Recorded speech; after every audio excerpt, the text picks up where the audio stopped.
বিএনপিও যদি আমাকে ইনভাইট করে আমি সেখানেও যাব, আমার কোনো রিজার্ভেশন নাই। আমি দেখতে চাই যে সামনের দিনে আমাদের, যেহেতু we are hoping for a democratic election and democratic country, নারী বিষয়ক যে 38 নাম্বার ক্লজ ওনারা যে কয়েকটা পলিসি দিয়েছেন আমার কাছে মনে হচ্ছে অনেক সুন্দর পলিসি।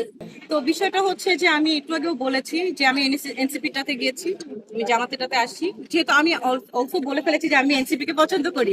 তো এনসিপি যার সাথে জোট করবে আমাকে বুঝতে হবে না যে আসলে অ্যালাইন কিনা, ভিশন কি।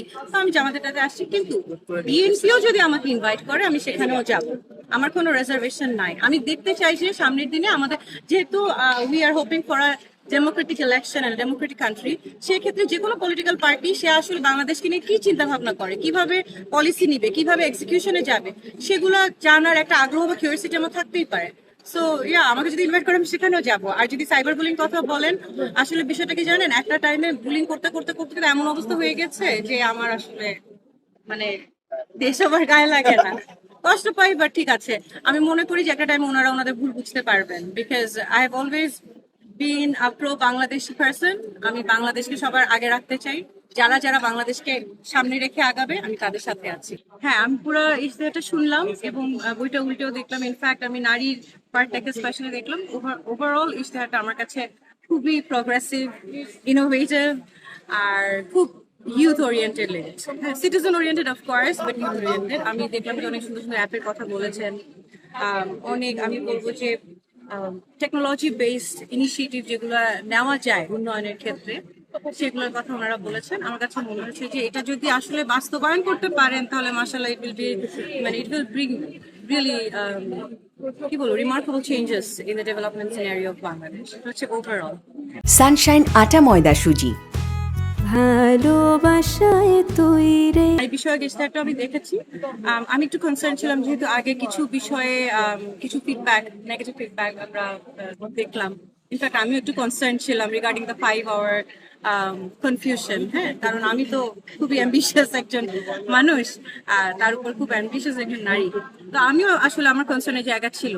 ইনফ্যাক্ট আসার বিষয়টা, আমি এসেছি, আমি ইনভিটেশনে আসলে সব জায়গায় যাই না, আমি এনসিপিটাতে গিয়েছিলাম, এখানে এসেছি এটাই বোঝার জন্য আসলে ওনারা সামনের দিকে জামাত ইসলাম যদি ক্ষমতায় আসেন, সরকার গঠন করেন, তাহলে আসলে বাংলাদেশের ভবিষ্যৎটা ওনারা কিভাবে এনভিশন করছেন, স্পেশালি নারীদের বিষয়টা ওনারা কিভাবে দেখছেন। তো সেখানে আমি যখন দেখলাম যে না, আসলে যেগুলো পলিসি ওনারা নিবেন বলেছেন সেগুলো খুবই সুন্দর, very well thought, very inclusive. I have also scene যে ওনারা হিজড়া কমিউনিটির জন্যই আবার একটা আলাদা করে পলিসি রেখেছেন, which actually speaks at volume যে জামাতে ইসলাম প্রবাবলি এবার যথেষ্ট ইনক্লুসিভ পলিসিতে বিশ্বাস করছেন এবং সেটা বিশ্বাস করে ওনারা এগিয়ে যাচ্ছেন। সো ওনাদের যে, আমরা মনে করেন যে নর্মাল ভাষায় বলি যে কনজারভেটিভ মনে করতাম যে ওনারা অনেক কনজারভেটিভ, সেই জায়গা থেকে ওনারা হয়তো সরে এসেছেন এবং ওনারা সুন্দর সুন্দর পলিসি নিয়েছেন। আমি অবাক হয়েছি যে ওনারা যে হিজড়া কমিউনিটির বিষয়টাও মাথায় রেখেছেন। তো ওভারঅল নারী বিষয়ক যে 38 নাম্বার ক্লজ ওনারা যে কয়েকটা পলিসি দিয়েছেন আমার কাছে মনে হচ্ছে অনেক সুন্দর পলিসি। পড়তে পড়তে আমারও কিছু আইডিয়া চলে এসেছে। আমি বলেছি যে আমার আইডিয়া আছে আমি কি করব। তো এর পরবর্তীতে আমি শুনলাম যে আমি সাহেব নিজেই বললেন যে আপনাদের যদি কোনো ফিডব্যাক থাকে তাহলে আপনারাও দিবেন, এটা আমরা আবার রিড্রাফট করব, ওগুলোকে ইনকর্পোরেট করার চেষ্টা করব। I think that keeping an open mind to suggestions and recommendations is also very appreciated. আমি ইনশাল্লাহ দিব কয়েকটা আইডিয়া, আমার মাথায় ঘুরঘুর করছে। এতদিন তো কখনো আসলে কোনো ধরনের প্রোগ্রামে যাইনি। তো এই প্রোগ্রামে এসে আমার মনে হচ্ছে যে হ্যাঁ, দেশ গঠনের জন্য, নারীদেরকে এগিয়ে নেওয়ার জন্য যদি ওনারা আসলেই সচেষ্ট হন, সেটা তো আমরা পলিসিতে দেখছি, সামনে আসলে যদি এগুলো ইমপ্লিমেন্ট করতে পারেন ভালো হবে।